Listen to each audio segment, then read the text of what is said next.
Good morning दोस्तों। स्वागत है आप सभी का करंट अफेयर्स ईएफएस के यूट्यूब चैनल में। मैं आज आप सभी के लिए पॉलिटी के बहुत ही इंपॉर्टेंट क्वेश्चंस लेकर के आया हूं, तो आप लोग वीडियो में अंत तक बने रहिए। हर क्वेश्चन इंपॉर्टेंट है, हर क्वेश्चन को समझिए, उसका आंसर कमेंट बॉक्स में दीजिए। और अगर आप लोग हमारे चैनल पे नए हैं तो हमारे चैनल को सब्सक्राइब जरूर कर लीजिए, क्योंकि हर रोज मैं आपके लिए करंट अफेयर्स और अलग अलग सब्जेक्ट से इंपॉर्टेंट क्वेश्चंस लेकर के आता रहता हूं। तो चलिए हम लोग आज के क्वेश्चन के सेशन को स्टार्ट करते हैं। और हमारा पहला क्वेश्चन है, who decides the reasonableness of the restrictions placed on fundamental rights in India. यानी भारत में अगर किसी के फंडामेंटल राइट्स का वायलेशन हो रहा है तो इसके ध्यान रखने की जिम्मेदारी किसकी है? पार्लियामेंट की, कोर्ट की, प्रेसिडेंट की या प्राइम मिनिस्टर की? तो सही ऑप्शन है कोर्ट। कोर्ट आपके फंडामेंटल राइट का डिफेंडर होता है। कोर्ट ही आपके फंडामेंटल राइट्स को बचा के रखता है, मेंटेन करके रखता है, वरना सरकार तो ऐसी होती है कि बेच के खा जाए जनता को। चलिए बढ़ते हैं अपने अगले क्वेश्चन की तरफ। Which among the following fundamental rights has been to subject to maximum litigation after inauguration of Constitution of India? यानी इनमें से कौन सा फंडामेंटल राइट है जो कि भारत का संविधान बनने के बाद बहुत ही उस पे लिटिगेशंस आए हैं? ऑप्शन है right to freedom, right to constitutional remedies, right to property, right against exploitation. तो सही ऑप्शन है इसका राइट टू प्रॉपर्टी। संविधान लागू होने के बाद बहुत बार इसमें बदलाव किए गए हैं, बहुत सारे केसेस इसमें हुए हैं और अंत में इसको एक कानूनी अधिकार में कन्वर्ट कर दिया गया, राइट टू प्रॉपर्टी को।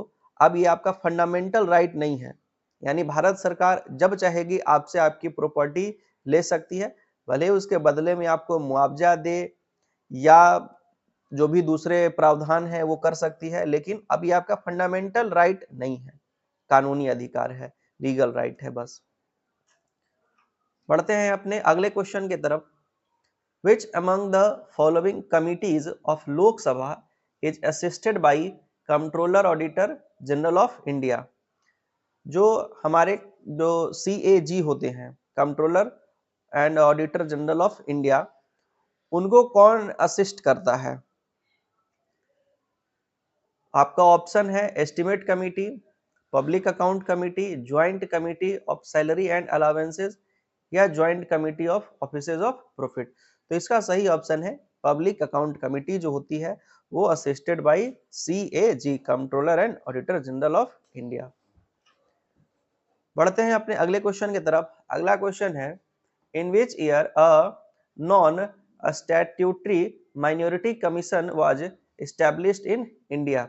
यानी किस साल में एक माइनॉरिटी कमीशन बनाई गई थी भारत में? ऑप्शन है 1972, 1975, 1977 और 1978। तो इसका सही आंसर है 1978 में बनाई गई थी।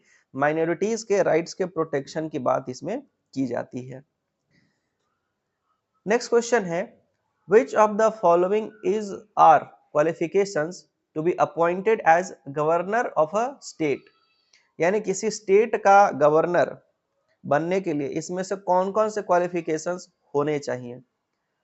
पहला स्टेटमेंट है should be citizen of India, Bharat का नागरिक होना जरूरी है, तो ये बिल्कुल सही है, तो पहला तो करेक्ट हो गया। दूसरा, should not be resident of state of which he or she works as governor, यानी जिस स्टेट के गवर्नर के लिए उसका अपॉइंटमेंट होने वाला है वो वहां का नागरिक नहीं हो। तो ऐसा कोई कानून नहीं, ऐसा कोई संविधान में नियम नहीं है, तो दूसरा गलत स्टेटमेंट है। Should have completed age of 35 years, ये भी सही स्टेटमेंट है, तो इसमें सही हो जाएगा 1 नंबर और 3 नंबर, यानी आपको ऑप्शन बी राइट ऑप्शन है। बढ़ते हैं अपने अगले क्वेश्चन की तरफ। Who among the following introduced the preventive detention bill in 1950 in the Indian parliament? यानी कि प्रिवेंटिव डिटेंशन बिल किन्होंने इंट्रोड्यूस किया था? बलदेव सिंह, नरहर विष्णु गदगिल, सरदार पटेल या जवाहरलाल नेहरू? तो इसका सही ऑप्शन है सरदार पटेल। सरदार पटेल जी के बारे में अगर इसे बताते चले तो उन्होंने जब ये बिल पेश किया था पार्लियामेंट में, तो उन्होंने ऐसा कहा था कि उनको रात भर नींद नहीं आई है, बहुत परेशान थे इस बिल को बनाने के जो प्रोसेस में, क्योंकि ये बिल जो है इस तरीके का इतना ये इम्पोर्टेंट बिल है। और तो इसको किसने इंट्रोड्यूस किया था? सरदार वल्लभ भाई पटेल। इसी के लिए उनको आयरन मैन भी कहा जाता है, बड़े बड़े डिसीजंस लेते थे। नेक्स्ट क्वेश्चन है, the upper house of Egypt parliament is known as. Option है सूर काउंसिल, सेकेंड ऑप्शन है मजलिस अल साब, थर्ड है दीवान रकियात, या फिर मजलिस अल नवाब। तो इसका सही ऑप्शन है सूरा काउंसिल। जो इजिप्ट का पार्लियामेंट है उसको सूर काउंसिल कहते हैं। नेक्स्ट क्वेश्चन है, with reference to the Keshavanandan Bharati case the supreme court of India mandated that. बहुत ही चर्चित केस है, पॉलिटी के क्वेश्चन में, मतलब हर कॉम्पिटिटिव एग्जाम में केशवानंदन भारती केस आता ही आता है, बहुत ही इंपॉर्टेंट केस है ये। तो अब इसमें है कि कोर्ट ने क्या मैंडेट दिया था, यानी कोर्ट का क्या इस पे निर्णय था केशवानंदन भारती केस में। और दो स्टेटमेंट दिए गए हैं। पहला स्टेटमेंट है, basic features of the constitution of India are not amendable at all. यानी पहला स्टेटमेंट है कि बेसिक फीचर्स जो कॉन्स्टिट्यूशन के हैं उसमें अमेंडमेंट नहीं किया जा सकता है। और सेकेंड स्टेटमेंट है, fundamental rights are counted in basic feature. जो फंडामेंटल राइट है वो बेसिक फीचर ही है। अब इसमें से कौन सा स्टेटमेंट करेक्ट है? तो इसमें से फर्स्ट स्टेटमेंट करेक्ट है आपका, जो कि basic feature of constitution of India are not amendable at all. क्योंकि एक टाइम ऐसा आया था हमारे देश में कि सरकार में नंबर्स ज्यादा होने की वजह से बार बार संविधान को बदल दिया जा रहा था। कोर्ट कुछ डिसीजन दे रही थी और उसको अमेंडमेंट के द्वारा बदल दिया जा रहा था। वो कोर्ट कुछ डिसीजन दे रही थी, सरकार उसको अमेंडमेंट करके बदल दे रही थी। क्योंकि जो चीज अमेंड हो जाता है, यानी जो संविधान बन गया, कोर्ट उसके अगेंस्ट नहीं जा सकता है। तो अब कोर्ट को गलत करने के लिए नए नए जो है अमेंडमेंट किए जा रहे थे। तो अंत में एक बार सुप्रीम कोर्ट का ये ऑर्डर आया केशवानंदन भारती केस में कि अगर इस तरीके से हर बार अमेंड कर दिया गया तो फिर संविधान का कोई अस्तित्व ही नहीं रह जाएगा।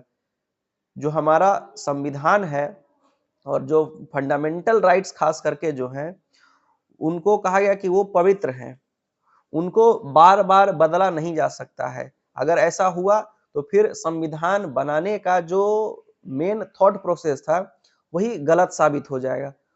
तो इस चीज को कह दिया गया कि कुछ चीजों को कुछ चीजों को संविधान के बेसिक फीचर में डाला गया, और जो बेसिक फीचर्स में चले गए उसमें अमेंडमेंट नहीं हो सकता है, क्योंकि वो संविधान का बेस है। अगर वो अमेंड हो गया तो फिर संविधान के एग्जिस्टेंस पे भी सवाल हो सकता है। तो ये पहला स्टेटमेंट आपका सही है। फंडामेंटल राइट्स कभी कभी अमेंड होते हैं, होते आए हैं। जैसे राइट टू प्रॉपर्टी पहले था, अब नहीं है, लेकिन अभी जितने भी जो फंडामेंटल राइट्स हैं उनमें अमेंडमेंट्स संभव नहीं है, क्योंकि ये जो है कानूनी अधिकार नहीं होते हैं। बढ़ते हैं अपने अगले क्वेश्चन की तरफ। Which of the following became the first member country of United Nation to leave International Criminal Court. यानी कि इनमें से यूएन का कौन सा मेंबर है जिसने इंटरनेशनल क्रिमिनल कोर्ट को लीव कर दिया, छोड़ दिया, वहां से उन्होंने मतलब बाहर चले गए उस कमिटी से। ऑप्शन है यमन, लेबनान, बुरुंडी और नॉर्थ कोरिया। इसका सही ऑप्शन है बुरुंडी। बुरुंडी का कहना है कि जो यूएन है वो केवल बड़े देशों का ग्रुप है, जहां पे जो छोटे छोटे देश हैं उनको केवल सजा दी जाती है, इसलिए उसने ऐसा डिसीजन लिया है। चलिए बढ़ते हैं अपने अगले क्वेश्चन की तरफ। In which of the following the key to the minds of the maker of our constitution lies. यानी इस पूरे स्टेटमेंट का मीनिंग यह है कि इनमें से किसको संविधान की कुंजी या फिर की ऑफ कॉन्स्टिट्यूशन कहते हैं। ऑप्शन है preamble, fundamental right, fundamental duties या डीपीएसपी। तो इसका सही ऑप्शन है प्रियम्बल। जो हमारा प्रियम्बल है वो हमारे कॉन्स्टिट्यूशन का की है। नेक्स्ट क्वेश्चन है, no money bill can be introduced in the legislative assembly without the recommendation of which of the following authorities. तो जो हमारा लेजिस्लेटिव असेंबली है ये स्टेट गवर्नमेंट का पार्ट होता है, तो अब किसके रिकमेंडेशन के बिना मनी बिल इंट्रोड्यूस नहीं कर सकते हैं? ऑप्शन है स्पीकर, गवर्नर, चीफ मिनिस्टर या फाइनेंस मिनिस्टर। इसका सही ऑप्शन हो जाएगा गवर्नर, कि स्टेट में बिना गवर्नर के रिकमेंडेशन के मनी बिल इंट्रोड्यूस नहीं हो सकता है। नेक्स्ट क्वेश्चन है, the 42nd amendment of the constitution is notable because it gives, यानी कि जो 42वां संशोधन हमारे संविधान में हुआ था वो इंपॉर्टेंट क्यों है? ऑप्शन है primacy to fundamental right over directive principle, B primacy to directive principle over fundamental right, C special treatment to Jammu and Kashmir, या D special treatment to Sikkim. तो ऑप्शन बी सही है कि डायरेक्टिव प्रिंसिपल को फंडामेंटल राइट्स के ऊपर primacy दिया जा रहा था 42वें संशोधन में। बढ़ते हैं अपने अगले क्वेश्चन की तरफ। नेक्स्ट क्वेश्चन है, whose prior permission is needed to introduce a bill in parliament for the reorganisation of state. State के रीऑर्गेनाइजेशन के लिए किसका प्रायर परमिशन लेना जरूरी होता है? ऑप्शन है chief minister of concerned state, governor of concerned state, president of India या राज्यसभा। यानी किसी भी स्टेट को अगर रीऑर्गेनाइज करना है तो किसका परमिशन जरूरी है? तो इसका सही ऑप्शन है प्रेसिडेंट ऑफ इंडिया, भारत के राष्ट्रपति की परमिशन की जरूरत होती है। नेक्स्ट क्वेश्चन है, which article states that there shall be a council of ministers with the prime minister at the head to aid and advise the president। यानी भारत के संविधान के किस आर्टिकल में ये लिखा हुआ है कि प्रेसिडेंट को असिस्ट करने के लिए, गाइड करने के लिए काउंसिल ऑफ मिनिस्टर्स होंगे जिसका हेड प्राइम मिनिस्टर होंगे?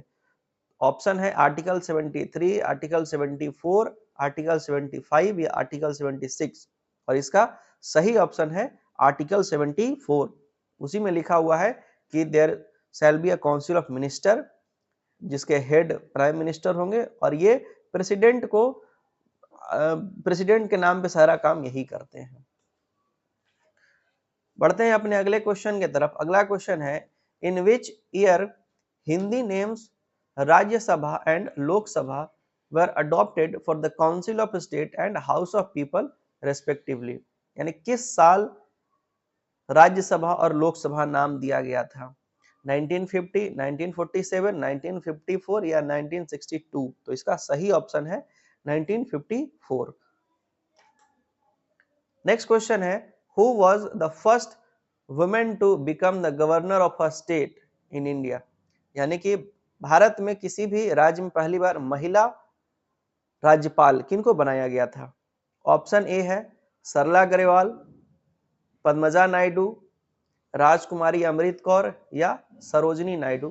तो इसका सही ऑप्शन है सरोजनी नायडू।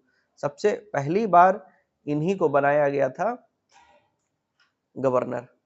नेक्स्ट क्वेश्चन है, who is the principal channel of communication between governor and the council of minister. यानी गवर्नर और काउंसिल ऑफ मिनिस्टर्स के बीच के कम्युनिकेशन चैनल के रूप में कौन काम करते हैं? ऑप्शन है chief minister, speaker of legislative assembly, chairman of legislative council या प्रेसिडेंट। तो इसका सही ऑप्शन होगा चीफ मिनिस्टर, जो होते हैं वो गवर्नर और काउंसिल ऑफ मिनिस्टर के बीच में लिंकेज का काम करते हैं। नेक्स्ट क्वेश्चन है, विच of the following union territories has a high court of its own. यानी किस यूनियन टेरिटरी में खुद का अपना हाई कोर्ट है? ऑप्शन है जम्मू कश्मीर, लक्षद्वीप, दिल्ली, अंडमान एंड निकोबार। तो इसका सही ऑप्शन है दिल्ली। दिल्ली एक ऐसा यूनियन टेरिटरी है जहां खुद का हाई कोर्ट है। नेक्स्ट क्वेश्चन है, in which case Supreme Court ruled that writ jurisdiction of both the High Court and the Supreme Court constitute a part of basic structure of Constitution। यानी कि किस case में supreme court ने ऐसा statement दिया था कि जो रिट जुरिस्डिक्शन है वो दोनों के लिए, हाई कोर्ट के लिए भी और सुप्रीम कोर्ट के लिए भी एक बेसिक स्ट्रक्चर ऑफ कॉन्स्टिट्यूशन का पार्ट है। तो ऑप्शन है SR Bommai case, Chandra Kumar case, Minerva mills case या शंकरी प्रसाद केस। और इसका सही ऑप्शन है चंद्र कुमार केस। बढ़ते हैं अपने अगले क्वेश्चन की तरफ। नेक्स्ट क्वेश्चन है 73rd amendment act provide for the reservation of seats for schedule caste and schedule tribes eight which of the following level. यानी 73rd अमेंडमेंट में किस लेवल पे शेड्यूल कास्ट और शेड्यूल ट्राइब्स को reservation की बात की गई है। ऑप्शन ए है आपका विलेज, इंटरमीडिएट या डिस्ट्रिक्ट या ऑल ऑफ द एबव। तो 73rd अमेंडमेंट में ऑल ऑफ द एबव यानी तीनों लेवल पे उनके रिजर्वेशन की बात, माइनॉरिटीज के रिजर्वेशन की बात की गई है। स्पेशली इसमें शेड्यूल कास्ट और शेड्यूल ट्राइब्स आते हैं। नेक्स्ट क्वेश्चन है how much seats are reserved for scheduled tribes in panchayat out of total seat under PESA act. यानी शेड्यूल्ड कास्ट या शेड्यूल्ड ट्राइब्स के लिए पंचायत में कितने सीट रिजर्व हैं पेशा एक्ट के थ्रू? 1/2, 1/3, 1/4 या 1/5। यानी कि तो इसका सही ऑप्शन है 1/2। आधी सीटें शेड्यूल्ड ट्राइब्स के लिए रिजर्व हैं पेशा एक्ट के थ्रू।